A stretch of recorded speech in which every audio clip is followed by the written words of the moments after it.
This is the Bigger Pockets Podcast, show 189. You're listening to Bigger Pockets Radio, simplifying real estate for investors large and small. If you're here looking to learn about real estate investing without all the hype, you're in the right place. Stay tuned and be sure to join the millions of others who have benefited from BiggerPockets.com, your home for real estate investing online. What's going on, everybody? This is Josh Dorkin, host of the Bigger Pockets Podcast, here with my co-host, Brandon Turner. What's up, man? Hey, not a whole lot. What's going on with you? Busy, man. Busy. Like last week of summer is here. This is it. The kids start really? school. Weird. It's a wrap, man. It's a wrap. Weird.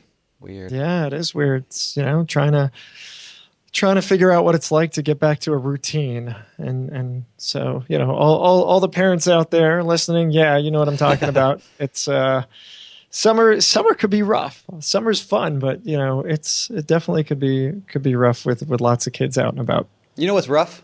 What's that? When your baby throws up in your mouth. Did you hear about that? Yeah. Did that right here. Did that happen? Yep. I've had it happen. I've got lots of throw up stories. Yeah. Should we go there? No, we shouldn't go there. But I'm just going to go ahead and say, don't ever hold a baby 3 inches above your face and talk to it. That's a bad idea. Bad idea. I learned that.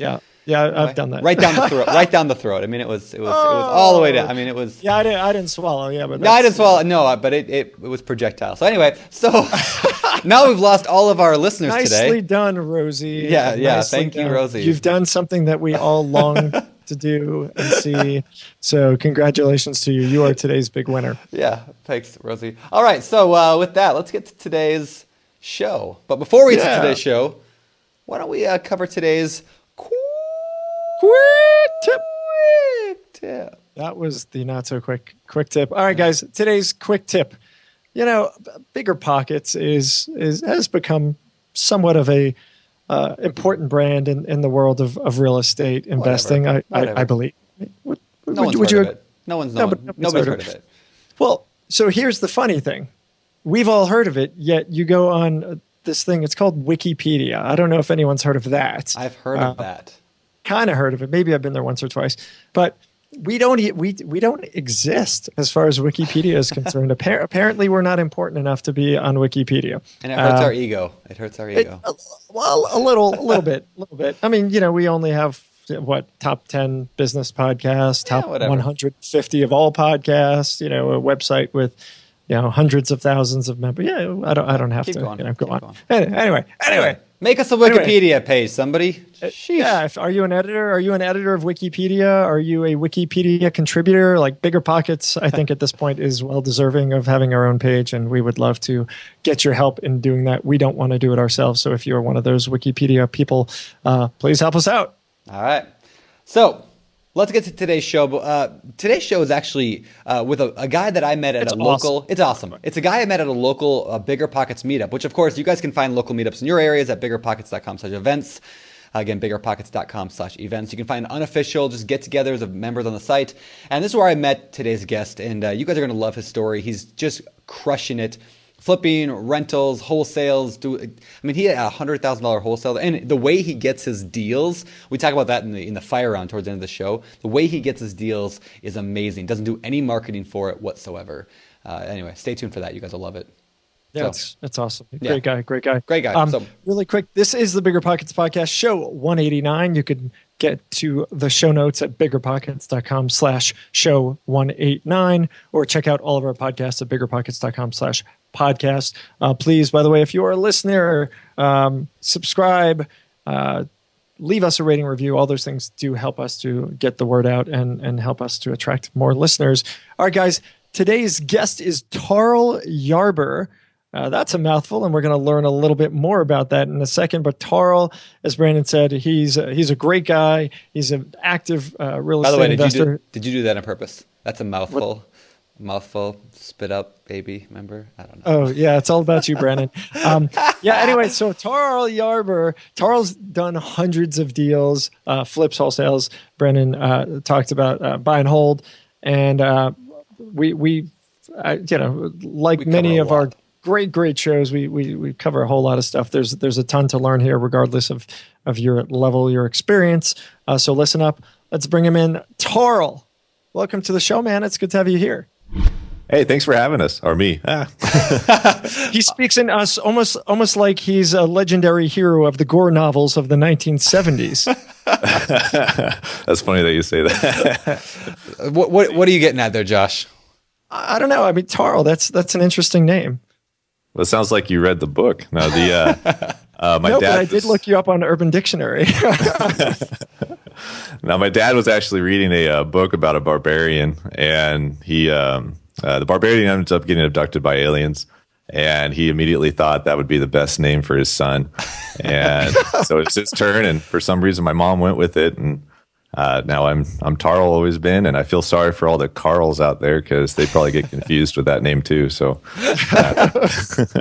And there's more than just that to the name, correct? Middle name. yeah, right? yeah. Like my dad seemed to want to go through that whole Viking mythology stuff. So my middle name's actually Odin, Awesome. and so I am a god on the weekends. So just don't Good to piss me know. off too much. Yeah. Good to know. Well, that explains how you're able to do so many flips. I mean, you and I met, I don't know, probably 6 months ago, maybe, I don't know, somewhere that. Yeah, at a local Bigger Pockets, unofficial Bigger Pockets meetup at the Ram up in Lakewood. And I remember just being impressed that you were doing so much stuff in real estate. I remember just being blown away at how much you were doing. And I just wanted to pick your brain while we were there. And then I met you again, and I did it again. And I was like, man, this guy is doing crazy stuff. So I need to get him on a Bigger Pockets podcast. So I guess that explains it. That's how you do it all. You're a god, and that was a good interview. All right, you guys are ready to get out of here? Yeah, ready done. But we don't want Nobody to else piss him can do off. Yeah. All right. Anger the gods. Yeah. Be Well, careful there. Let's dig into this thing, Tarl. So I know nothing about you. I trust that Brandon. Not yet. What? Has what? Well, I like to come in and learn a thing or two. So you're up in the Pacific Northwest, and you're a real estate investor. That's what I got. And so let's kind of go back to the beginning. What were you doing before that, and how'd you get into real estate? Well, before real estate, I actually got into real estate 11 years ago. And prior to that, I was actually a college student. So when I went to a real estate wealth expo back when I was 20 years old, and I had read this book. So you might have guys have heard of it. It's called Rich Dad Poor Dad. And No, never heard of that one. never heard of it. Yeah. So I read it when I was 17, and it totally ruined my life and made me start, finding ways to get out of the whole standard going to college and get a good job kind of a thing. And so I ended up still going to college, and I was going to do the military, and then right afterwards I was doing ROTC. But I was still constantly trying to look for something else to be able to make money, do something different. And I went to a real estate wealth expo. I bought a seminar on credit cards and immediately found out this thing called wholesaling. And I only bought it out of desperation because I actually bought a different seminar for self-development, and because it was all about taking risk and taking action. And I wanted to do something like that because all of my entire life prior to this, I never took risks. I was a very safe person. My family's very safe, very broke too, but very safe. And so I had this new debt because the seminar cost like $2,000 for the personal development. And so I was like, how am I going to pay for this thing? And I saw this other seminar called How to Turn $10 into $10,000 in 30 days or less. And so I went to that, and it talked about wholesaling.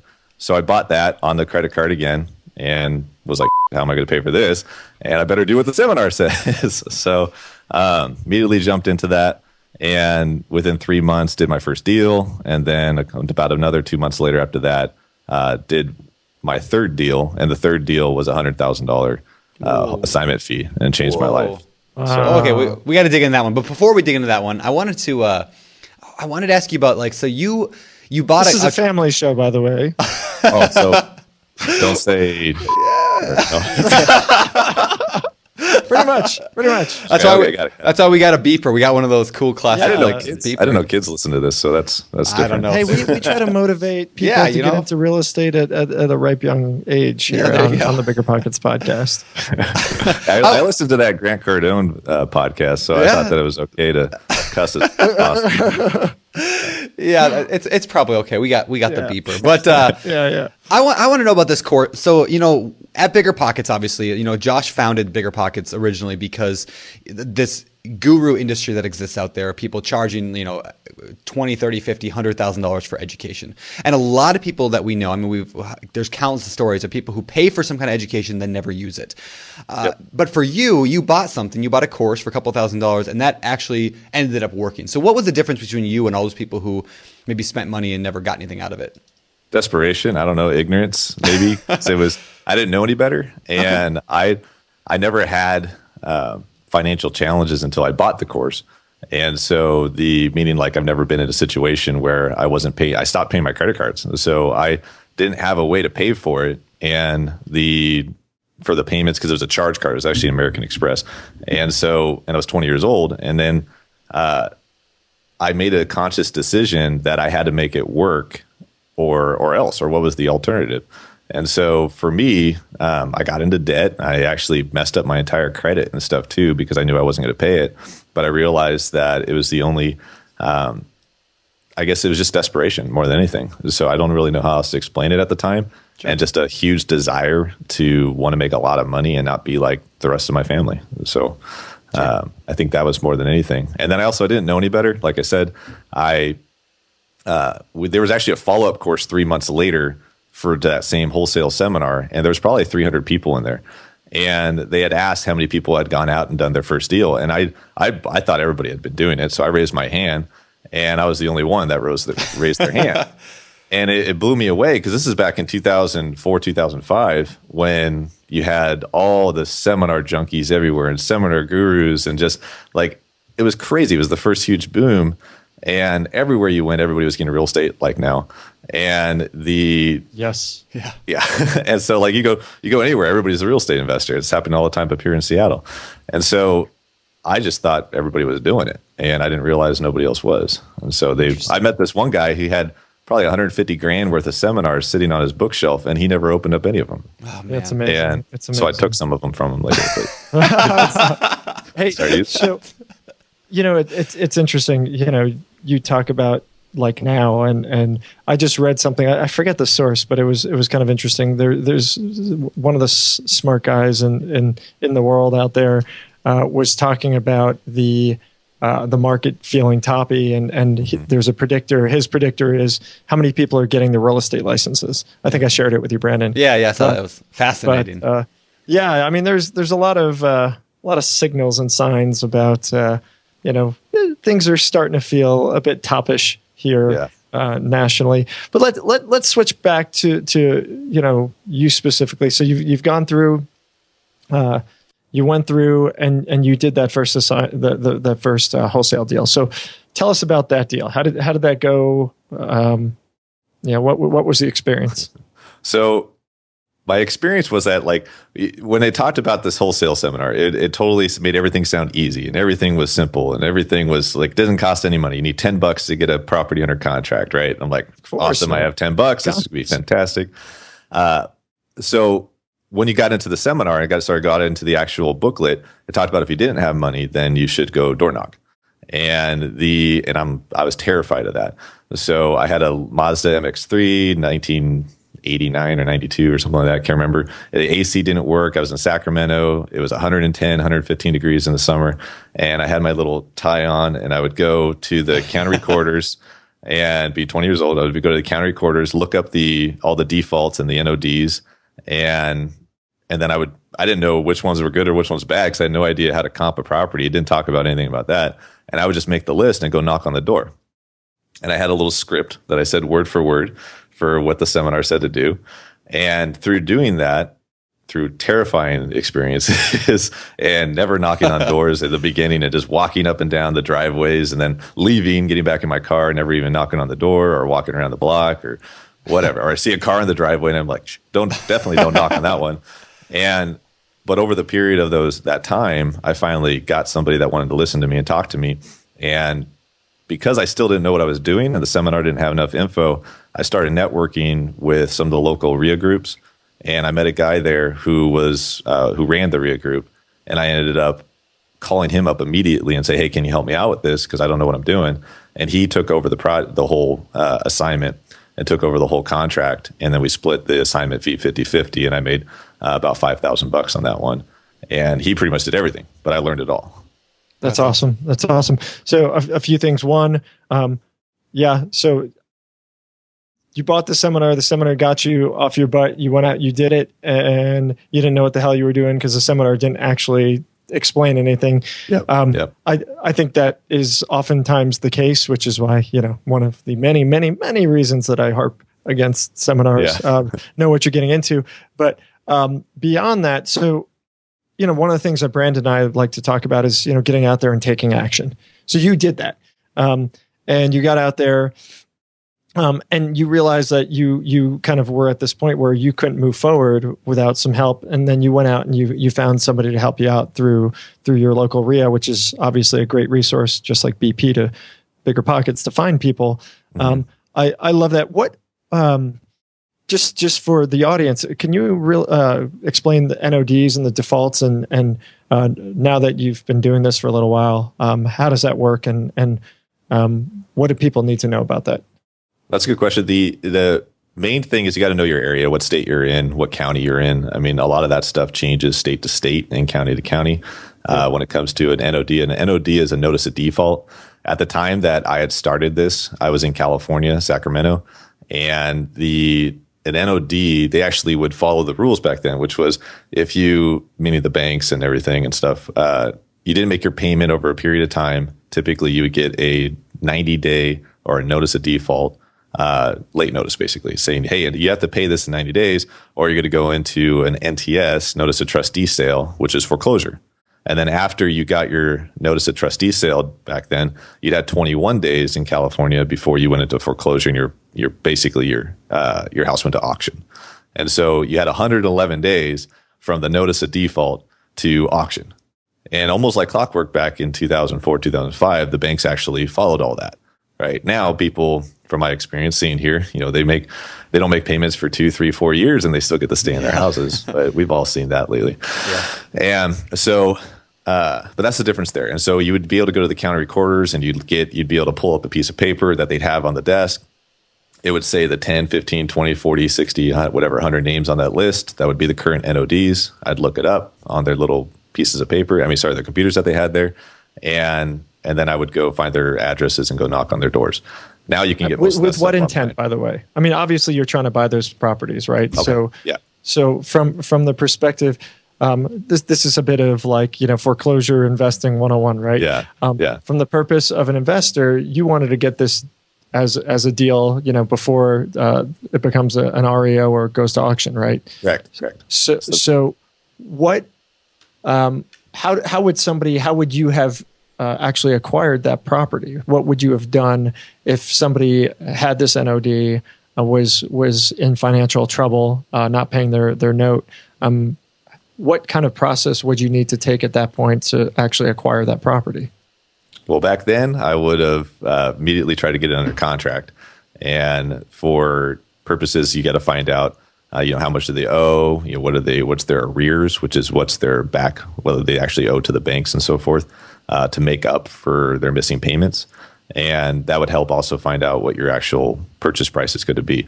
But when I was doing it then, I didn't know most of that. So I would just try to figure out what they wanted to sell the house for, and then hopefully get under contract and go from there. But if I were doing it again back then I'd be using a lot more of the negotiation skills that I have now, and being able to, get them down as, conveniently as possible. So, yeah. Right on. Awesome. Yeah. That's cool. So one thing you mentioned a minute ago was that the first deal, you didn't really know what you were doing. And so you went to somebody who, was the head of the REIA, and you said, hey, will you walk through this with me and do this with me, and I'll split it with you. I mean, that's a tip that I tell people all the time. Josh tells people all the time. I hear it on the blog, yet very few people actually ever do it.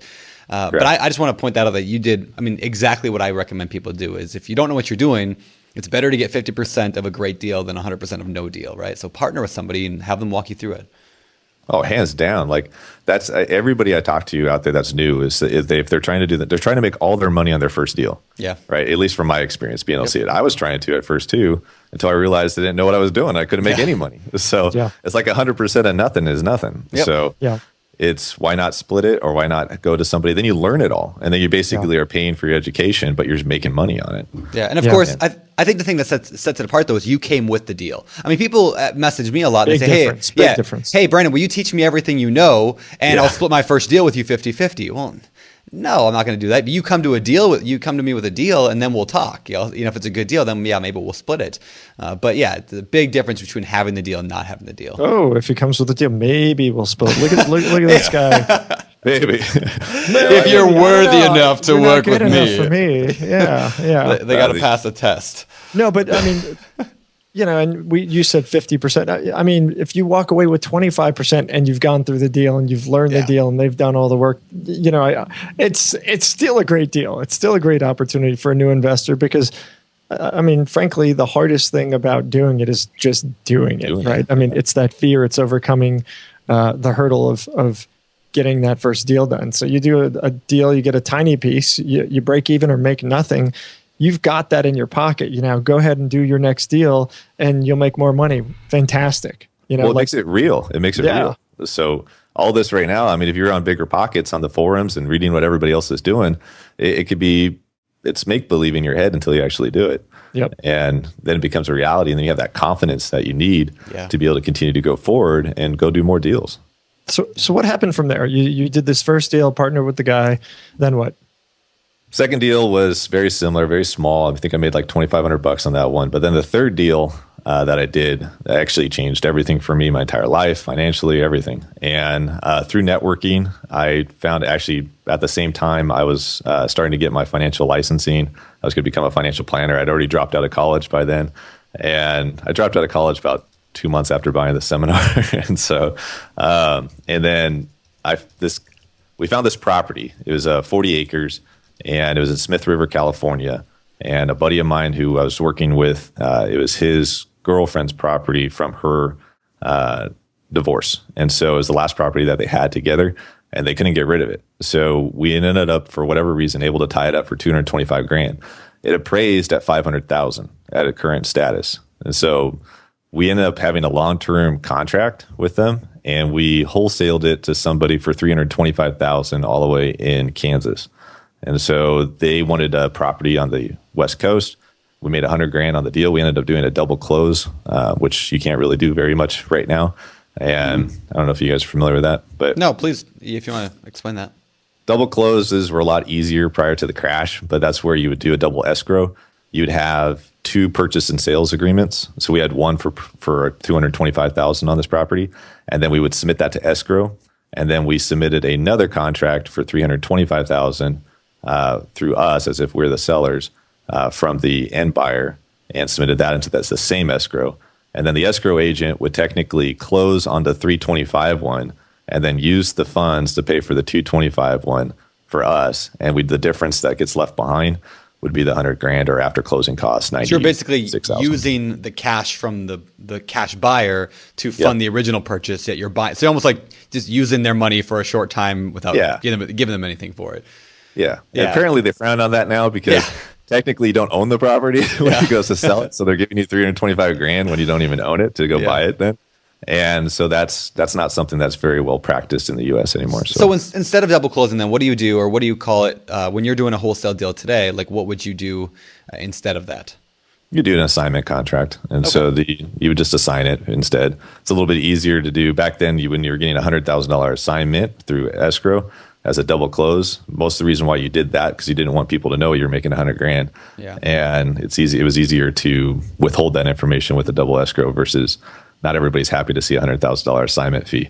Yeah, and when you're the buyer. that makes sense. I want to ask about the property itself. So, you said you found the property. What kind of property was it, and how did you actually find it? Well, I found it because this guy Brett, who I worked with, it was his girlfriend's exes and their property. So just through talking to him and telling him what I was doing, and everybody I talked to, I was saying, hey, if you find a property, if you see something that's distressed or whatever situation, send it to me and I'll pay you a referral fee. And if I end up buying it, right? So I told that to everybody I knew. And one time I was telling him at that lunch, he then said he might have something. And we looked into it. So it was 40 acres and it was in Smith River, California, which is just basically the border of Oregon and California. And that was about 6.5 hours from us. And after looking at it, doing all the research, we got an appraisal on it after we just tied it up, because that's all we just immediately tied it up for $225, and because that's what they wanted. Doing all the research, it took some time for us to end up selling it, because we didn't really, it's not very easy to sell 40 acres on the border of California and Oregon to you're not going to sell it to the locals because they already have their properties. So we had to start marketing it out of state, and we just put together packages, explaining what they could do to it. It already had septic on it. It already had well system on it. And eventually, just through websites, somebody hit us up, and they flew themselves out there. We met them, walked the property, got it under contract with them, and closed about a month later. And it was great. Wow. So that's awesome. $100,000. That was almost 11 years ago. So that was a while ago. Yeah. So you've just been living on that, eating ramen noodles for the last 11 years, right? You'd be amazed what you can live. I'm rich, baby. I'm rich. Awesome. No, that's really cool. So let's fast forward. Where are you today? Are you still wholesaling $100,000 deals all the time? What are you doing? No, we flip $100,000 deals now. So our niche is actually fix and flip, and that's kind of how, talking to Brandon, how he got to know me a bit. And right now we do pretty high volume, and for Seattle at least, high volume fix and flip. And most of the houses we do are very old, and they're full remodels. They're not just cosmetics or anything. So what we would consider a cosmetic, most people would consider a full remodel. Can you explain? Give us a difference. I mean, what typically are you doing on these things? So a lot of the houses we do, like a lot of people look at cosmetics as just a carpet, paint, fix up, maybe update the kitchen a bit and throw it back on the market. Seattle's a little bit more challenging for that, and the surrounding area. I mean, Brandon, you know this, a lot of these houses here are 1912, 1940, like the newest house I think I ever bought was like 1987. And the average house, I looked it up before the podcast, I think our average age on all our houses in the last 2 years was like 1943. And so they're pretty old here. And so it's kind of hard to just do a quick cosmetic, and because everything's broken on these things. I mean, like a lot of times when you're buying these, they're pretty messed up here. You can do some pretty cool cosmetics in the right areas, but Seattle's, to get the value, you actually need to do full remodels on these things. So our difference is we're almost always adding a bathroom. We're almost always updating the plumbing and the electrical. We're almost always putting on new roofs. We're almost always doing all new windows. Pretty much when we're done with these houses, they look like brand new houses. Okay. That's awesome. And what's your average cost on a rehab? We fluctuate a bit. Like we have one right now that we're at $240,000 on. Whoa. And then I had another one we just finished that we're at $30,000. So Washington is a little different than the rest of the U.S. I've been fortunate enough to be in multiple states before, so we've gotten to see what the different contractors are in different states. And my unbiased opinion is that Washington has very, very expensive and not the best contractors that are out there. So we end up paying a lot more than what we would pay in other parts of the U.S. So our $30,000 remodel here might only cost $15,000 to $18,000 in different states. So yeah, 55, 65 is probably what we average if I had to throw it out there. All right. So, I mean, you're typically spending, like you said, anywhere between 30. Up 240, whatever thousand. Let's go through like a typical, what do you buy it for? What do you rehab it like on average? What do you sell it for? What's your minimum profit that you try to shoot for on a project? So those are good questions. We purchase price, they're a little hard to answer here because we go from, right now currently we go all the way from up to Seattle, all the way down to Portland. No. And so we're all over the place. And our purchase prices, we just bought one for $80,000, but then I'm buying one next week for close to $500. And then we also just bought one for last month for actually 3 months ago for about $600. So, but then we bought another one for $200, and so they're a little all over the place. So, well, what about just what kind of profit do you look for? I mean, does it depend on the deal, or do you just have a flat, I make this much? No, we have a very strict guidelines for our ROIs, our rate of returns. Return on investment, sure, and our criteria. So one of the things I see that a lot of people, as I'm talking to other investors out there, they don't always have the best criterias, or they don't have any criteria. They just want to make money. They say, "Oh, I can make $20,000 on this, or I can make $10,000."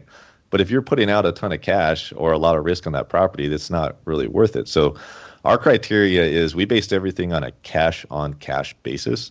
Okay. So what that means is that if I were to buy the entire property for cash and also put in all the rehab for cash, what is the rate of return on that? And our goal is 15% based on that.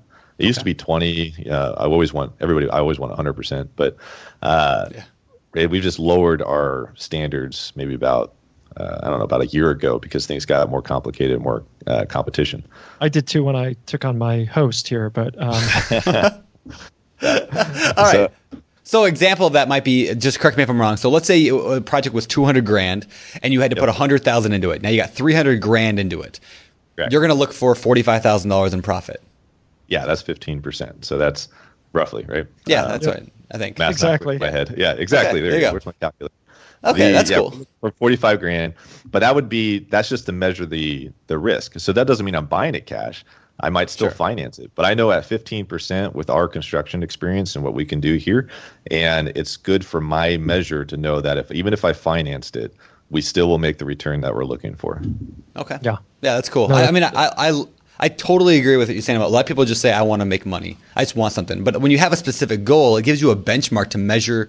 I'm like, it's not arbitrary anymore. It's not just like, I feel good about this property. Is this going to give me the return I want? Well, if you tie up, $600,000 in cash, between purchase, repairs, things like that, and you end up with $20,000, Yeah. I don't know. That's it's a little nervous, right? I mean, so just saying, hey, I want to profit from a flip. I like setting that minimum standard, and that 15% works for you. You said you used to do 20. Why did you drop it from 20 to 15? Because I wouldn't be able to buy any properties if we did it. So it opened up the door to do more.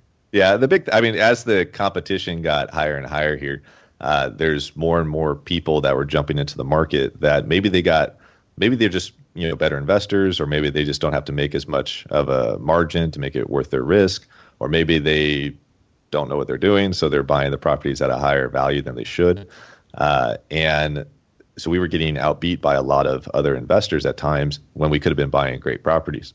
And so some of these numbers that some of these guys were coming back with just didn't make any sense. But maybe they only needed to make $5,000 or $10,000 on a $500,000 flip or something to be able to make it happen. Or maybe they didn't know better. So a lot of guys have been getting saved by the market. And based on my opinion, meaning that, the appreciation's been ridiculous. And it's great when you're selling it. But it also makes a lot of false expectations of what your next flip might look like if you're not careful. Sure. That makes sense. All right. So you mentioned also this idea that you invest in both, or you flip in both Portland and in Seattle. Now, for those people unfamiliar with the Northwest, those are not neighboring cities. That's not like they're next door to each other. I mean, those are 3 hours away. Probably. Is that right? 3 hours? Is that a good driving? Yeah, about 3.5. Yeah. All right. Because I'm kind of like, I'm like halfway in between the two. So it's like equal drive to both. So why are you flipping at a 3.5 hour difference? I mean, that seems like a long ways to flip away from you. All right. So, the reason why we go to Portland is because we were struggling a little bit at one time about a year ago in finding more volume, because we had all the funding to be able to do it, and the competition was getting stronger in Seattle. And my past is everything I ever did was always out of state, and all the systems that we've been able to create were originally created so that way we don't ever have to really be at these houses very often. And so Portland was just the next best thing to kind of test, can I do full rehabs and full scale rehabs from afar? And it was more of a challenge for myself and my team to see if we can do it. And because when we used to do stuff in the past, we had larger teams, and I used to work with a company that we used to be able to do multiple states and multiple properties.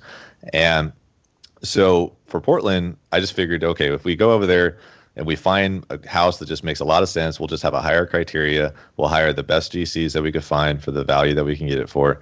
And we'll just use our systems that we've created up in Seattle and just plug it into Portland and see if it works. And it's been working for us pretty well. And I actually wish I could focus down there a lot more. We've just been so busy up here that it's taken us away a little bit from Portland. Sure. Recently. And I mean, you've been doing this for a number of years now, so like you have those systems in place, which I want to talk about systems here in a minute. But do you recommend newbies flipping from that distance? If they're on their first, second, third flip, should they be flipping at a 3 hour distance? No, only if it makes sense though. And it just depends on the numbers of the property and what's their past experience. Do they understand rehab enough, right, to be able to do that? I think buy and holds are a little bit easier further away because you can always hire a property manager and you can always, just have boots on the ground to be able to do that. But if somebody's, got family or somebody has people that they know that are very local and that they trust a lot, then maybe if they have the right systems, they can flip from afar. But if they don't know what, how to do any rehab whatsoever, and if a contractor's, jerking them around, or if they actually know what things should cost or anything like that, then they probably shouldn't flip from afar. Yeah. Makes sense. All right. So just so we get an idea, how many total deals have you done so far? In my career? Yeah. Sure. Probably close to around 500. And wow. Yeah, so that's over 11 years though. And a huge bulk of that though was over the last 5 years. Okay. And so how many are you doing per year now? Last year we did 38 full rehabs and then a handful wholesales. This year right now we've already done 22 full scale rehabs that we've sold. And we currently have 16 houses right now that out of those 16, they're all at various stages. A handful of them are already in escrow to be sold, and then a bunch of them are still in rehab. So I want to ask about that because, you clearly are managing lots of things at once. So I've got two questions here. One, how do you make a decision on what you're going to wholesale and what you're going to flip? You did talk about having access to cash, so I do question why wholesale when you could go and flip it. And then the second is, you said you have 16 properties at various stages. That's not an inconsequential amount of property that are being worked on, so to speak. How big is your team? There's 3 of us. So there's it's me and 2 other people right now. Wow. Got it. All right, so back to the first question. Okay, and the what was the first question? The wholesale versus. Okay, that's true. Actually, I actually don't wholesale very much at all anymore, and it's more just of an opportunistic thing. Like we get a property sent to us that just doesn't fit my criteria, and we might send it to a few other people just real quick. Say, you're interested? If you are, just pass us a few bucks, like kind of a thing. But it used to be when I was getting more actively into flips, more and more and more. And people started knowing me more as the flip guy, and we would wholesale. Yeah. People would question why I was wholesaling it. They were like, wait a second, if you're not buying this thing, why the hell should I buy it? And so, right. And I'm like, no, trust me, it's good. But so that honestly, almost every house that we look at now is based on, can we flip it or can we keep it? And the wholesales now are just more of a, hey, this just doesn't fit our criteria, because maybe it's a bigger rehab or it's a tear down or it's a land deal, and we just don't do new builds or anything like that. And there's plenty of guys here that do that, and we just flip those to them instead. Okay. Got it. And just one more thing, and I know Brandon is dying to jump in here. Dying. So you said something to the effect of, we had all the funding we needed to do more deals. Correct. That sounds pretty good. I mean, since you are Odin, you can just generate right. cash, on your own here, obviously. But fear my wrath. Yeah. For us mere mortals, how does one get access to all the funding you need to do more? In other words, how'd you get the funding? Good question. So that's actually, I'll give you the short answer. Like, is really the majority of my success all comes back down to just networking. And networking, and just being very direct and very honest with people about what we got going on, who we are, just always doing what's right on a deal. Like, if it's protecting the investor, protecting the person that's investing with us always first. So that way we have that reputation that if somebody invests with us, then they're going to be taken care of. So back, there's a lot of stories here, so I'll just try to keep it simple.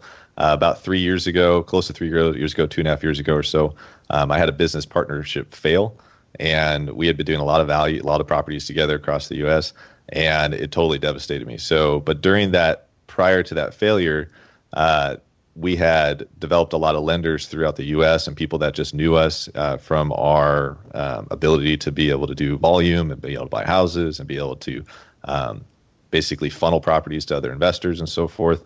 And my role during that whole business was that I flew around, I met lots of people, I networked with everybody, I built all the relationships with everybody. So I was pretty much the point of contact all the time.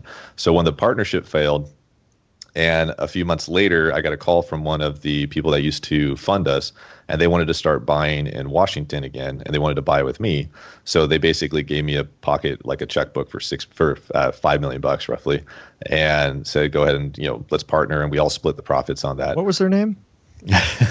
And email address, if you want. Yeah, right. Well, I don't partner with them anymore. That only lasted about 6 months, because I was then doing that partnership was good. It just got me into his position to where I was doing all the work for only a third of the profit, and because we were splitting it 3 ways. So it just didn't really match for me. And the funding is actually a lot less expensive than 2/3 of the profit if you know what you're doing. So, by the way, really, really quick on that, we in the beginning of the show talked about, it's great to give away a piece of the deal when you're just getting started and you don't know what you're doing. Obviously, the opposite applies as well. When you know what you're doing, you want to give away far less when you're doing all the work. Yeah. And the deal made sense at the time, because we were going to grow into multiple states again, and we were going to be, and I'll have less of an active role. But then it ended up being where I was doing 100% of everything, and all the other group was doing was writing a check. And that's why it only lasted about 5-6 months of actually actively doing it, because then all the expansions never happened, the growth never happened. It all stayed in Washington, and it all stayed on my shoulders. And so I just said, all right, I'm done with this, and then just started going off on my own again. Yeah. Cool. Do you mind me asking, like today when you work with private lenders, what kind of ranges are we talking about, or like what do you pay typically for private lending from these people? That's a good question. I don't do equity splits very much anymore. So the difference between paying like a rate of return versus paying an equity share or profit share is you have your normal lenders out there that you could pay 6, 8, 10, 12, 14% annualized, right? Which is like a hard money loan or a private lender. And then you just got equity share. Say, hey, I'll split it 50-50 or 60-40 or 70-30 or whatever. And most of the deals I do with just private lenders, which are just individuals that I pay, like my favorite guy I pay 10% to. And I could probably get somebody for less, but he's just the easiest to deal with. And I prefer simplicity over complications. And from my experience, there's always cheaper money. It's just what's the real cost of that money. Yep. And does it mean I have to report to somebody every single day? Is it hard to get the money? Do they need 2 weeks to analyze it? Or can I just make a phone call and they wire the money? Like, what's the easiest way to do it? And I'd prefer that more than anything. I love it. That's awesome. But that doesn't happen overnight, right? I mean, being able to get on the phone and have somebody send you cash, I mean, you have to establish and prove yourself. So for somebody who's maybe not the very, very, very beginning, but somebody who's been growing their business, how do they do that? How do they demonstrate and prove to potential private lenders that they can be trusted, that you don't have to scrutinize every single thing anymore? No, I think that's an excellent question, because I think most investors don't keep track of what they even do, and so they just are winging it most of the time. And they're buying, they're investing, but they don't take pictures of their houses, right? Or they don't keep them, right? They just have them somewhere on their cell phone, and they don't. I'm really guilty of that. You're really guilty of that? I'm terrible at that. Yeah, I keep telling myself I need to get organized with pictures. Yeah, I can show you how to do that. But they don't have a portfolio, or they can't sit there and pull up on their Dropbox. Hey, here's what we did. Here's our profit and loss sheet. Here's our numbers on it. Here's the rehab. Here's the before photos. Here's the during photos. Here's the after. Being able to show, hey, you're a professional business that knows what they're doing is something that almost no investors do. And so if they come up to somebody that's a successful, wealthy individual that's already made their money, and they're willing to then lend it, and they go, hey, just trust me, I do really cool houses, and give me your money, that's kind of hard to get somebody to trust them that much, unless maybe it's a family member. Makes sense. Makes sense. So one thing we do have on Bigger Pockets, just to give a quick plug out there, we have a thing called a portfolio tracker. It's not very popular. I mean, like we never really broadcasted that wide and large. I don't really know why we didn't, but anyway, it's kind of a cool little app. We just built not app on a phone, but a cool little program. If you go to biggerpockets.com/portfolio, you can actually just enter in your portfolio. You kind of keep track of what you've got going, what you currently own, especially if you're doing rentals or flips. You can kind of keep track of that. So again, go to biggerpockets.com/portfolio, check it out, and it's kind of a cool little thing that we built. So anyway, it's a very basic That's cool. V1 beta version, by the way, which if people start to use it and love it and want it to do more, we're happy to do that. Yeah. There's so many tools out there. I mean, like Bigger Pockets, you guys have lots and lots of tools that I think are underutilized probably from a lot of people that are members. And I mean, I didn't even know that one existed. Yeah. So there you go. Yeah, we do a lot of like soft launches on stuff where we have people try it out, test it out, and play with things. And if people like it, then we make it more and we make it better and better. And it's kind of our process. So let's go back to Josh. Josh, you should probably hire a marketer, or somebody that's like the face of your business to be able to tell people about the products. You probably should. I heard Snoopy was looking for a job. I heard Snoopy you could hire Snoopy, and the dog. He could come on and do your. Anyway, moving on. All right, so I want to talk about. We market the things that are ready to market. We're slow on the things that we want to be slow on and diligent on. But it's all part of the plan. It's all intentional. Perfect. All right, thanks, Carl. Yeah, I'll just stop. You're a good man. All right, so you've been doing. You had 38 flips last year. You're done 22 right now. You got 16. So my guess is that you are probably swinging the hammer. You're at the house every single day. You're doing all the hands-on work, right? I mean, you don't have any. Okay, obviously. So I don't sleep. You don't sleep. Yeah. I mean, come on. I mean, you're Tarl, right? Like Odin, right? Okay, so you don't need to sleep. You're a mythological god. So instead of that, for those people, again, who are mere mortals, we have to have systems in place. And I know you're a systems guy. So first of all, I want to start out this conversation about systems with what does that even mean? What do I mean when I say you're a systems guy and you like systems? I like developing processes to where we don't have to consistently continue to do meticulous, mundane activities. So that when you're flipping these houses, why pick 16 different faucets? Why not just have one? Right. Yeah. And have it written down somewhere with the SKU number and how much it costs so that you can hand it to the contractor, and also include a picture so that you don't have to get any confusion later. And why not choose that before you even talk to the contractor, right? Just things like that just helps condense these time frames, and then having it stored somewhere, like we have our own systems to be able to do that, but having it actually a process in your flip business or in your buy and hold business or whatever it is that you're doing out there, just have a process for it and follow it, and not just wing it all the time and always constantly reacting. Okay, so I love that. I love systems. I love processes. Where would you say, where do you keep your system? I mean, are you just uploading Google Drive? Do you got it on a Evernote? I mean, how do you keep your systems together and document things? So Google Drive is great, and I have some friends that use that. We use Dropbox for a lot of stuff, and we also use a program called Basecamp. Okay. And Basecamp is what we use for our project management and what we use to be able to communicate as a team and with everybody involved in it. And then Dropbox we use as a file storage. And every property we have is set up the exact same way, so that way anybody can pick it up and know exactly what's going on with it at any time. That's cool. That's cool. I've not used Basecamp. I use Trello in my business. I don't know if you guys use Trello at all, but yeah, it's a simpler. It sounds like a much simpler version of Basecamp. But yeah, we keep track of all of our projects in there. We move things over across as they're getting done, and totally made business like real estate less of a headache, less stressful. How would somebody I think it's great. I think there's probably countless quote sophisticated investors who are not systematizing their businesses, who are using pencil and paper and their brains to manage and maintain it. How would somebody go about starting to systematize their business? Did you find a book on just processes? Was it just like one thing at a time? Hey, you know what? Okay, this makes sense. What Charles talking about is great. You know what, we're going to start figuring this out. Faucets, we're going to first do faucets, and we'll take a picture, we'll get the SKU, and we'll put it somewhere, and then we're going to do, countertops, and then we're going to do sinks, and then just kind of work through it. Is it as simple as that? It is now, but I can tell you right now how I got into it was I was going to cuss, but we screwed up so much stuff in the past that I just got tired of making the same mistakes all the time.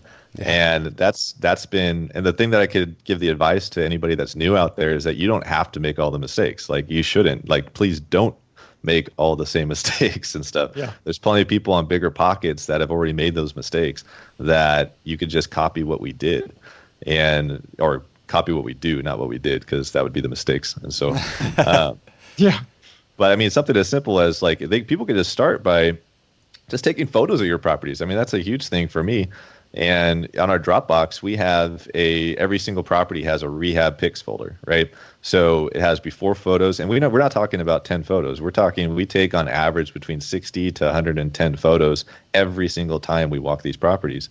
And the reason for that is we want every angle of the property. And it only takes a few minutes to do it. If you just run through the property real quick with your cell phone, you can take 60, 80, 100 photos pretty quickly. And take the photos like you're walking a house, right? And so that way you can refer back to them if, let's say that you haven't been to the house in a week and you've had 2 other contractors go there, and one of them's blaming the other contractor that they damaged some drywall, or you just refinished your this happened to us. We just refinished your hardwoods, and then a contractor goes in there and does drywall without waiting for it to the clear coat to dry, and then there's drywall dust in there. Everybody blames everybody else for what actually happened, but we have photos.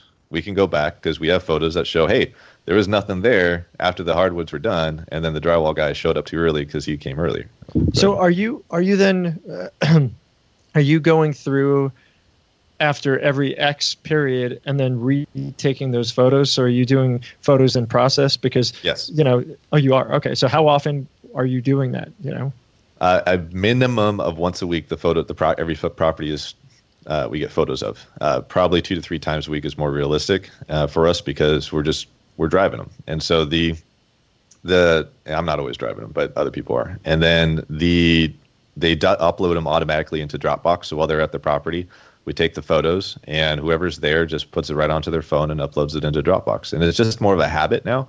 So that way we just have records. And this has protected us from litigation. I mean, there's all sorts of stuff that just that little simple thing could also build a portfolio to show to private money lenders, but it could also protect you from other things. Yeah, I love that. So take the example of the drywall guy and the flooring guy.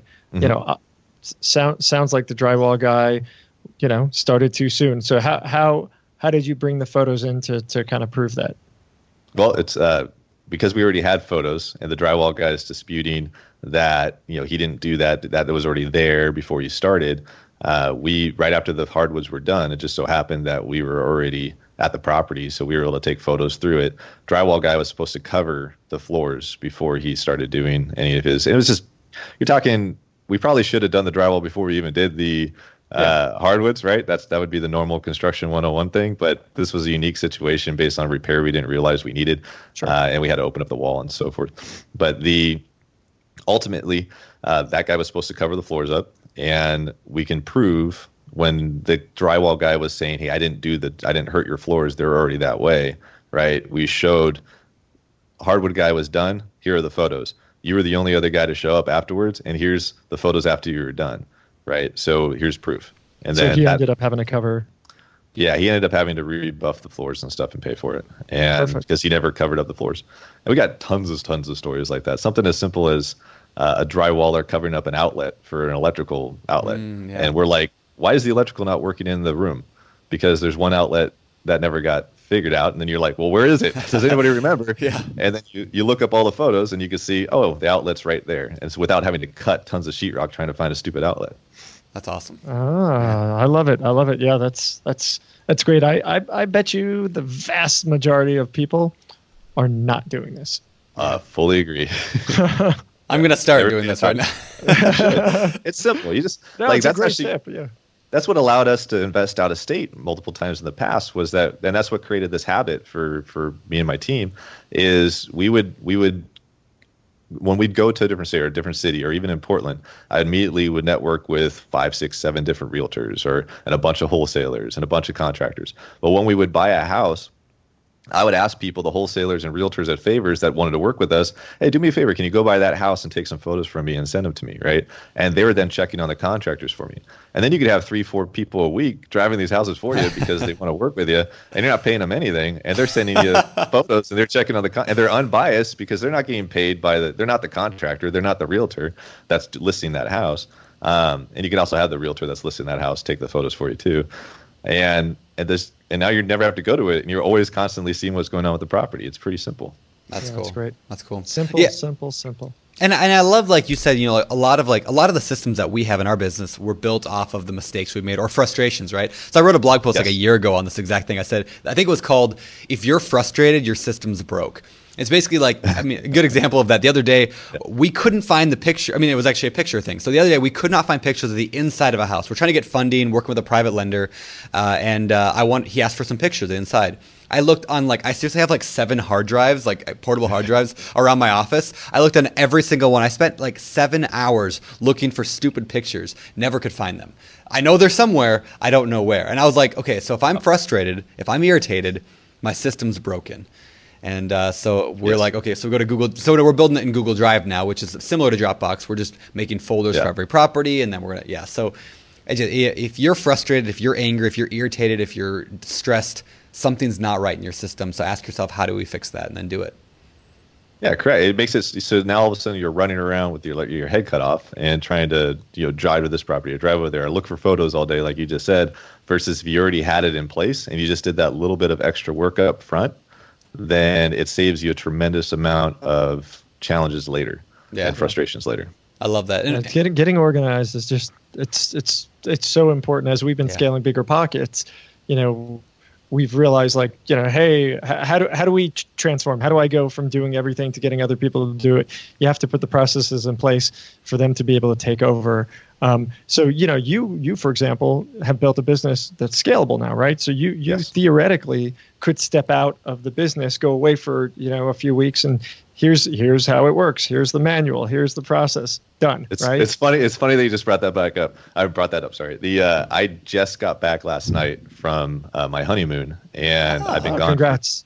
Thank you. I've been gone for 2 weeks, and with 0 cell phone signal, 0 communication, I completely went off the grid, and I only turned my phone on last night.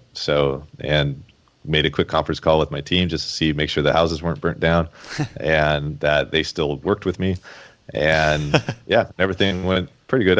There was challenges, of course, while I was gone, but because of what we put in place, they were able to rely on those processes and continue to move things forward. And pretty much everything's on track. What it would have been even if I was here. It probably worked better because I was gone and out of the way. Yeah. And I'm guilty in the past of not taking vacations and not doing that. And a lot of the reason was a lack of systems, a lack of processes, a lack of people too. But, so for folks who are listening, you don't have to actually be tied down. You don't have to be tied to your business. But in order to get out, you have to figure out how to create those systems and processes for sure. Yeah, I know here. Go ahead. No, you go ahead. No, you go ahead. Your show. No, you are. No, you go ahead. All right. So it's the whole vacation thing for me is a new concept as well, but it's because I've spent the last 2 years not taking a vacation. So this was actually the first one for me in 2 years where I completely disconnected. And it's opened my eyes to be like, I need to keep working on my systems even more because I can't keep going the pace I was going prior to this. Yeah. Mine was 9 years, by the way. Yeah. Just saying, not that we're competing or anything.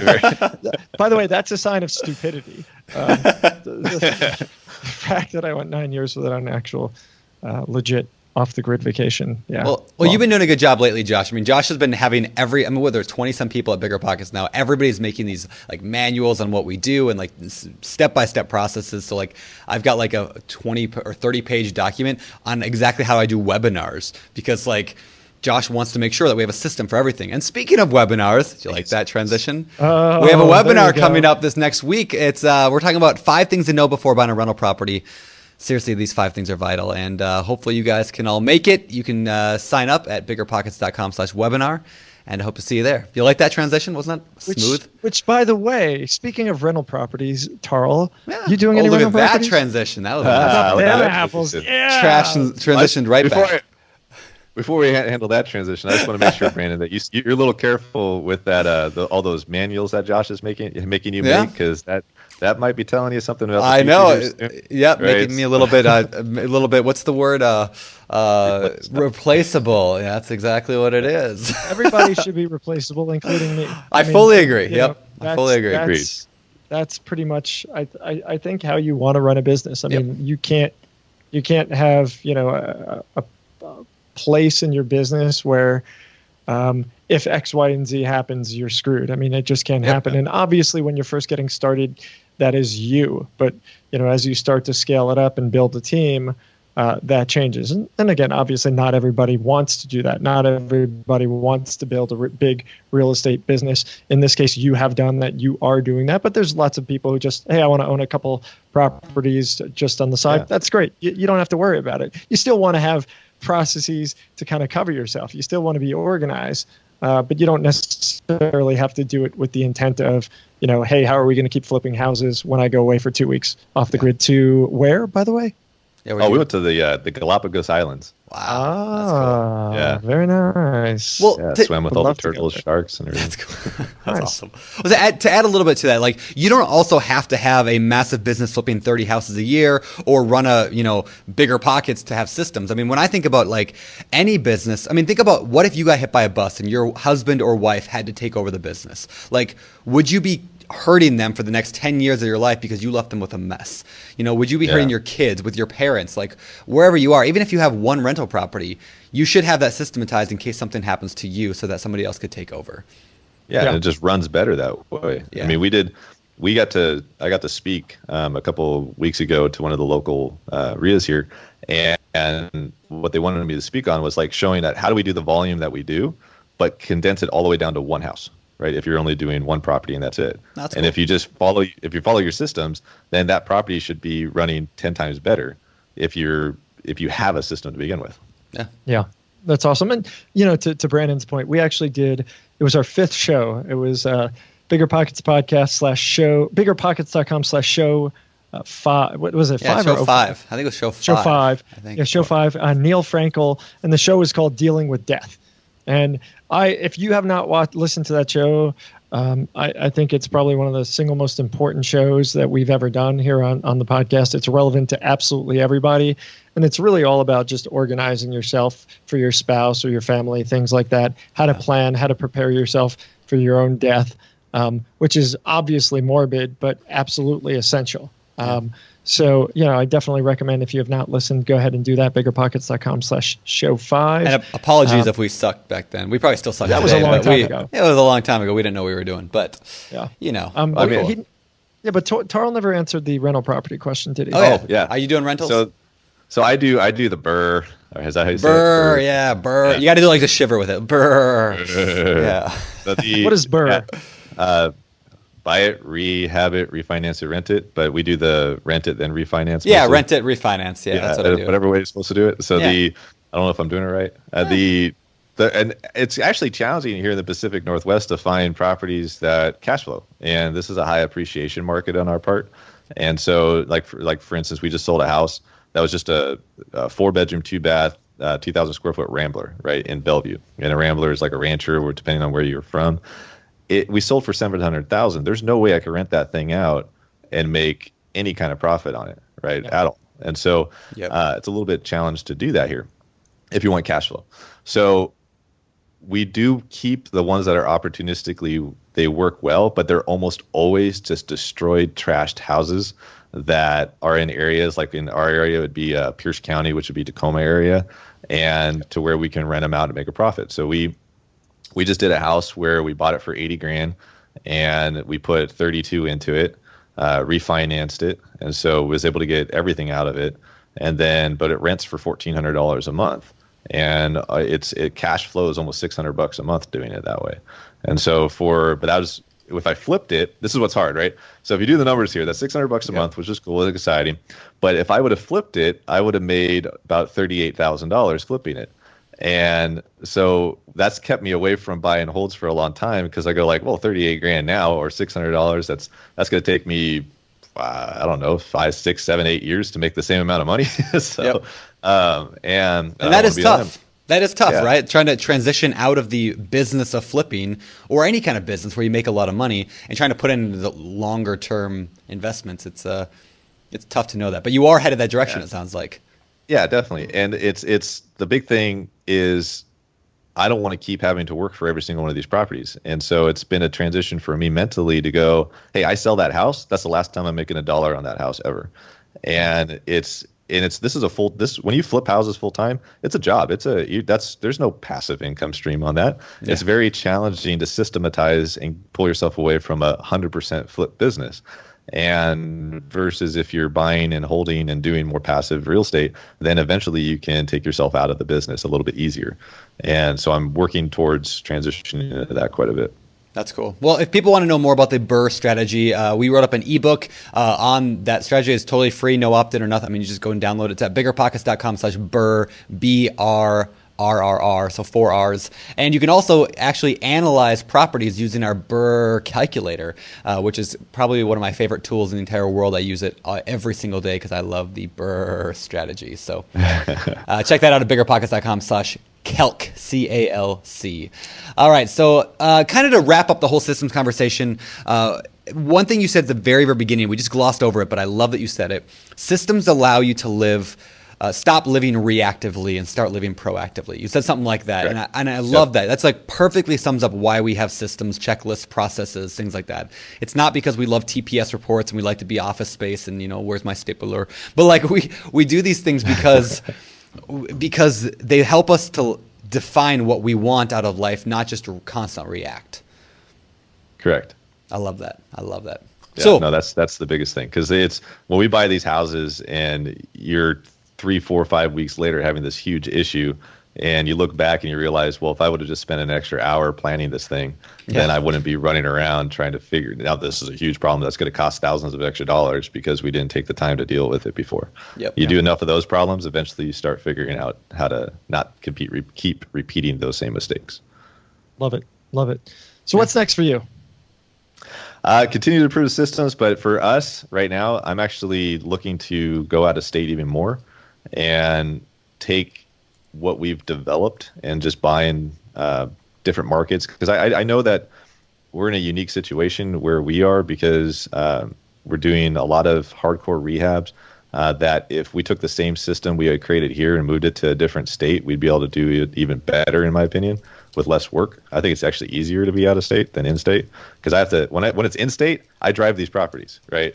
When it's out of state, I can't drive the properties. So it ends up like this. Me being gone for the last 2 weeks has opened my eyes that I got to stop driving properties, like personally. That's what other people are for. And because I'm always in my car and everything takes forever to get anywhere. So I'm going to end up partnering with, I'm going to bring on another partner into the business, and the two of us, because he's got some unique skills that I don't have, the two of us combined, we think we can definitely take over a couple different states out there and build more freedom in our lives by doing that. And that's what I'm working towards. Awesome. Cool. Hey, before we move on to the fire round, I do have one question. Just in the conversation you had with our kind of producer, Hillary, you mentioned to her something about the idea of you interviewed 67 general contractors in 3 days. Can you tell us that story real quick? Because I was like, I knew if it didn't come up in our conversation, I had to ask you about it at the end. Okay, so that's good. So one of the, was it 2011, I partnered up with a company called Charter Home Alliance out of Arizona, and I was a consultant for them, and I helped opening them up into different states for, they were a Fannie Mae construction company. So they worked with Fannie Mae. Fannie Mae gave them the REOs, the real estate owned properties, and they would fix them up, right? So, but they did it all from, this is where I learned some of my systems. They did it all from Scottsdale, Arizona, and at the time that the two of us partnered, they were just opening up in Washington. So I took over Washington for them. Through the course of 2011, 2012, and 2013, we went to 7 different states, and that also led to a bunch of different networking, and that's how we got into flips, multiple states too. But we opened up into Chicago.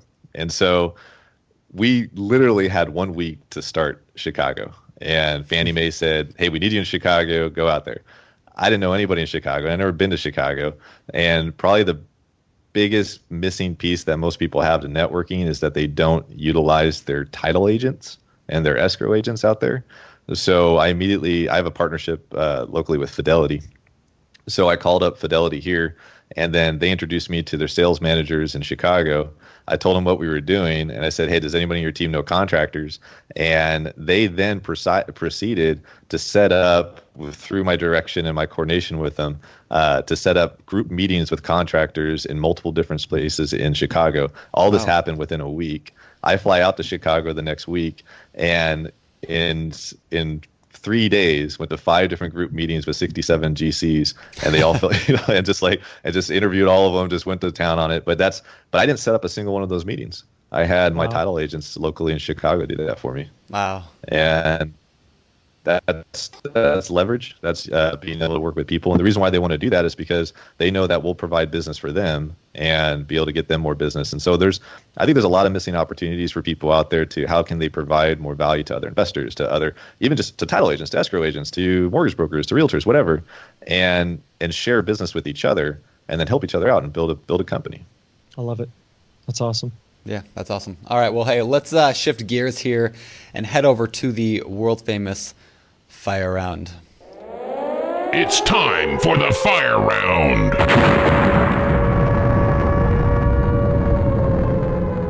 All right, the Bigger Pockets Fire Round. Now let's get to the questions. These come direct out of the Bigger Pockets forums, and of course, everybody listening to this should be engaged there 24/7. Just kidding, but at least try to jump in every couple of days over at biggerpockets.com/forums.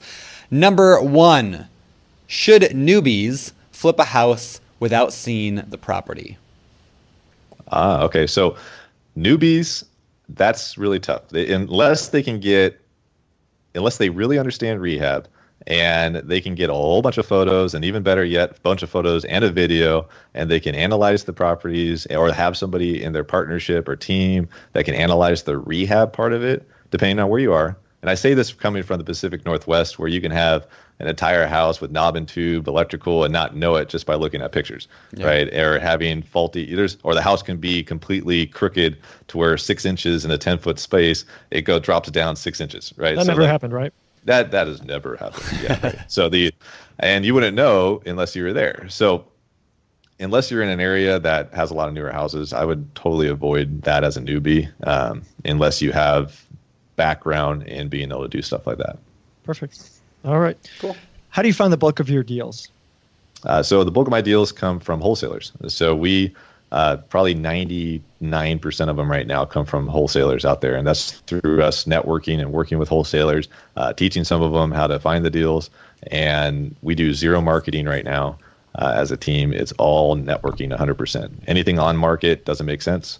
Unless it's maybe a short sale that somebody had tied up, and then we just buy the LLC from them. And then or almost everything else is from wholesalers signing assignment contracts off market. That's awesome. So you get your deals without marketing. Somebody else handles all the marketing. They handle all the dealing with the motivated sellers. Yep. They handle all that. You guys just pick up the deals and go and run with it. I love that. I need some more wholesalers in my area. Yeah. It's having that reputation of no messing around. Just if it's a good deal or not, that we are going to close. We'll treat them fair. Everybody gets paid, and keeping it simple. Yeah, so, fantastic. No cool. problem. Love it. All right, number 3. I'm struggling to decide what path to take. Should I flip? Should I wholesale? Should I do rental properties? Well, that depends. Newbie. Depends how much money do you have, how much time do you have to put into whatever avenue you choose. What's your goals? What's your end goals? Do you want a whole bunch of cash at once, or do you want it spread out? Do you want the leverage abilities of the buy and hold? What's your local market like? So these are all things that people need to really self-analyze and figure out. Was it just because they see HGTV and they think it's really cool that everybody flips on there and makes a bunch of money, or they like decorating and they want to do a flip? Or do they just want the cash flow of a rental? So if they can figure that part out first and analyze their local market to see what's the better fit for it, then that would help them make their decision. Right on. All right, last question. I'm going to tweak this a bit. The question was, what's the best market in the country, in your opinion, to flip houses? I'm assuming you don't know every market in the country.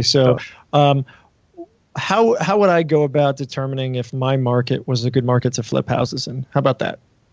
I've never been asked that question, so that's good. I would definitely, one is you can go network with your local investors and talk to them too. Like, so go to your local RIAs, go to whatever local network group, Bigger Pockets for sure, and ask other investors that way. What are they investing in? If you talk to everybody in your local RIA and they're all buy and hold guys, that might give you an idea pretty quick. Also, when you're analyzing your deals, if you know from your personal house that there's not a lot of appreciation, and it's more of a slow appreciation, maybe like the middle of the United States, that might tell you a thing or two as well. But I've never been asked that, so that's pretty interesting to think that way. Well, I mean, I think the best, like you said, networking. I mean, I kind of think if people are doing it, then it probably works. If you can find a lot of people that are making money. I think that's really a bad way to I don't know. I mean, because, I mean, well, think about it. The average guy doesn't know their head from their backside in terms of real estate investing. Sophisticated investors do, but just because somebody's buying property and calling themselves an investor doesn't mean they're an educated investor. No, I'm saying if you see Taro in Seattle, I can assume Seattle's probably a market you can make money flipping. Absolutely. Right. Absolutely. You find somebody who's succeeding at it already, then it obviously works there. John, your neighbor, is like, I've been flipping houses. Good, John. That's great. Yeah, that doesn't mean anything. Yeah, I agree. Yeah, don't do that. Yeah, and I like what you said there, Brandon, too, is that it's you just be careful who you're listening to and who you're taking advice, like what Josh said. And because there's a lot of, the more networking you do out there locally, you'll meet a lot of talkers, a lot of people that might sound like they know what they're doing, but they really don't do anything. And it's just kind of see if the proof's in the pudding. Maybe go walk one of their houses, see if they even have a house. And that might give it a little bit more credibility too. Yeah. Love that. Love it. Cool. All right, cool. Well, hey, let's shift gears over to the end of the show, which we lovingly call our Famous Four. All right, these are the same questions we ask every guest every week, so we're going to throw them at you right now. Number one, what is your favorite real estate-related book? Well, everybody on your podcast says Rich Dad Poor Dad. So for me, the Rich Dad Poor Dad did change my life when I was 17. But believe it or not, I don't read a lot of real estate books. I read like almost none. But I did, probably the best one I read over the last couple of years that changed my business was actually one of your guys' Bigger Pockets books.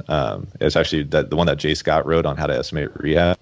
Yeah. And I think people don't use that book correctly based on the people that I've talked to locally.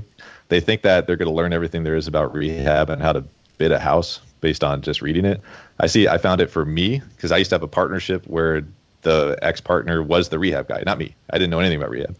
And I would buy the houses and run the numbers, but I would literally sit in the house and let the GC and the realtor talk the whole time while I played on my phone, and I wouldn't pay attention to anything.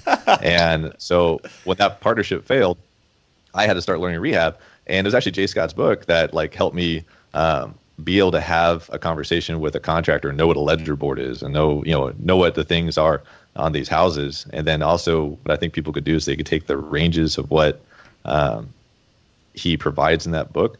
So that way, if they don't know anything about rehab and they get bids back and they see that, hey, it should cost between X and X based on what Jay Scott wrote, then that should give them a good idea if they're right around where they need to be. And so I don't know if any of that makes sense, but that helped me out a lot in my business when I went off my own. And you can pick that up at biggerpockets.com/flipping book. We sell it along with the book on flipping houses, or you can just buy it direct on Amazon or on Bigger Pockets.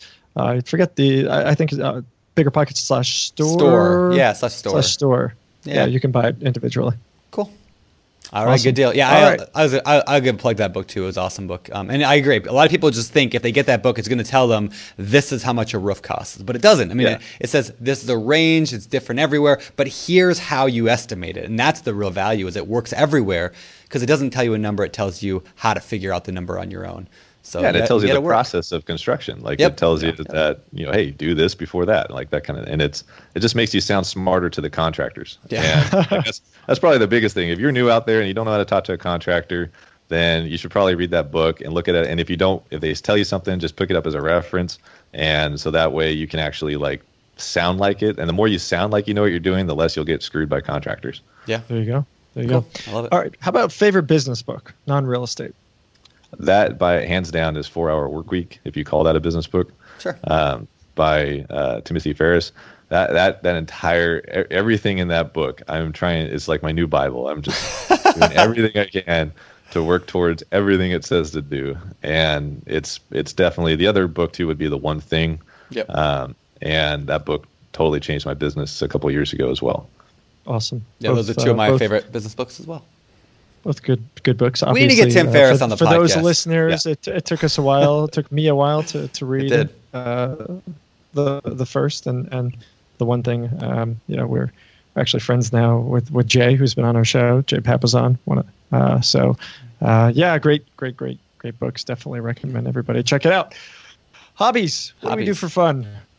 Oh yeah, that's why I'm reading the 4 Hour Work Week, so I can do that. I absolutely love to scuba dive, and I do that here in the Puget Sound. Wear a dry suit. It's very cold.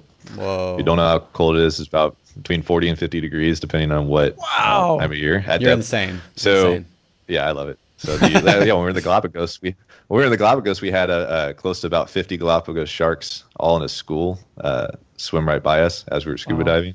Wow. It was awesome. The other thing, I actually ski patrol during the winter. I love to snowboard. I like emergency medicine stuff. A lot of things outdoors, but it's really more scuba, snowboard, skydive, that kind of thing. So it's a lot of fun. Cool. I actually have a question on your dry suit situation there. Uh-huh. So you're going in 40-degree water. I'm assuming you're not like going in your skivvies, right? I mean, are you like wearing a coat in there? Because you're still like the temperature transfer still got to be there. Yes, no? Absolutely. Oh yeah, you definitely freeze your ass off. So there is a undergarment that you wear, like it's like a full body fleece or a down that you wear. It's actually specific for dry suits because it traps air so you stay warm, and then the air in your dry suit that you fill up actually heats up with your body temperature and then gets trapped in your fleece. And so if you didn't have anything on underneath there, you'd definitely feel you'd be just as cold. It just wouldn't be wet. So right. Got it. Wow. Cool. All right. My last question of the day. Taro, what do you believe sets apart successful real estate investors from those who give up, fail, or never even get started? So I thought about that one because I've heard enough of your podcasts to know about that one. And I can talk for hours about this type of stuff. But there's the one that I think is more unique that I was just really trying to figure out was I think a lot of people don't self-analyze themselves enough to figure out what's holding them back from actually doing whatever it is they need to do in their real estate business. And a lot of people aren't honest with themselves, like really figuring out what it is that they want. What is it that's making them fail if something's not working? Maybe it's not their system, maybe it's them, right? So, and if people would consistently, even a monthly, yearly, or whatever, daily basis, really look at themselves and their business and be direct with themselves, saying, I'm not getting what I want because of X, and taking personal responsibility for it, that everything's your fault, good and bad, and really owning up to that. I think it'll change a lot of people's business life, especially in real estate, because if you're marketing out there and I've sent 10,000 letters and not getting a call, well, or I sent 10,000 letters and I haven't gotten a deal, but I get a lot of phone calls. Well, maybe you suck on the phone, right? So it's figure out that part. Or maybe your letter sucks and you're not willing to admit it, right? Who knows? But something you have to change. You have to look at yourself as much as possible and figure that out. And the better you become, better everything else becomes. Be introspective. I love Big it. time. I love it. All right, man, before we let you go, where can people find out more about you? Where can they look you up, reach out and connect? So Bigger Pockets for sure. Just type in Tarl. I'll be the only one on there. And then but recently, actually, I spent a lot of years in this business where we've never had a website. We've never had anything, because we never really cared to have the public even know what I was doing or what we were doing. But recently I got involved with this site. It's called, hold on, I wrote it down. Facebook, right? Yeah, Facebook. I've heard of that. Never heard of that one before. Right? Everybody heard of that? So we have a Facebook site, and it's just facebook.com/fixated, FIXATED, RE. That's our company. And so you can friend us on that. Also, our website that we have as a company that you can see some of our portfolio is www.fixatedre.com. And you can look us up there. But if you want to actually get in touch with me, then Bigger Pockets is going to be your best bet. Perfect. Well, Tarl, thanks so much for coming on the show, man. We really do appreciate it. Lots of luck going forward with the business, and hopefully you and I can both get out there and take some more vacations. That'd be fantastic. I'd like to go. I'd like to go scuba diving with you. That'd be awesome. Damn. That'd be cool. I'll show you a new world. It'd be awesome. So yeah. Cool. All right, well, thanks, man. guys. Thanks for having Take me. it easy. All right, thank you. See you around. All right, guys. That was Tarl Yarber again. Maybe redo that. All right, guys. That was Tarl Yarber again. Big thanks to Tarl for coming on the show. Man, that was awesome. Yeah, there were so many good points that I would yeah. want to write down. I should have taken some notes while we were doing it, but I'll have to listen to this again later. But Yes. I mean, just like his idea of like networking, like how important networking is to him, and it is like every Bigger Pockets local That's where event he gets that we his go to, money. he gets his That's money. totally- He finds deals. Networking is key to him, and he posts on the Bigger Pockets forums, and he builds relationships that way as well. So yeah, I mean if that's one thing you guys can take away from this is get out there and network. I also love his story about like how afraid he was to like knock on doors. Oh yeah, I've totally been there. Yeah, it's no, that was awesome, and I think most people are going to love the photo tip. I mean, the fact that thing has saved him multiple times is just proof to how important something like that is. Yeah, So again, processes and systems, right? Yep, totally convicted me on. I mean, I need to spend some time and work on my photo. Convicted you? Convicted me to the heart of how crappy I do at that. No. So with that. Good show. People, hopefully, you can go back and listen to it again or connect with Tarl, biggerpockets.com/180. Was it show 189? Show 189. Yes. Yes. And if you found it as enjoyable as I did to learn about Rosie vomiting in Brandon's mouth, Oh my God. please feel free to let Brandon know via Twitter at Brandon@BP, and just clown him a little bit. That'd be fun. Send him some vomit pictures and things. That would that'd be great. awesome. I can't wait to look at my Twitter feed. Yay. All right, guys. Well, listen, it's been fun. I am Josh Dorkin, host of the Bigger Pockets podcast. And until next time, we'll look forward to serving you on the Bigger Pockets site. We hope you keep listening to the podcast, and please spread the word. I'm Josh Dorkin, signing off. You're listening to Bigger Pockets Radio, simplifying real estate for investors large and small.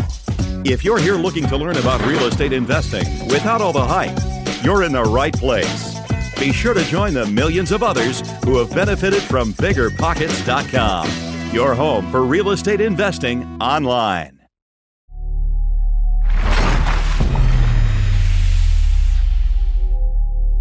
Yeah, it got out of sync for me that time. Weird. Okay. Tarl, say something. Can you hear me now? Am I out now, of sync? it's badly out of sync. Oh yeah, looking knows? at my mouth, it's super out of sync. I can see. Yeah. That's funny. Actually, let's try this instead. Try turning your camera off instead. Okay. Hey, by the way, I- that should be this should be like intakes or outtakes on the show. That's Freaking funny. hysterical. Yeah. Okay.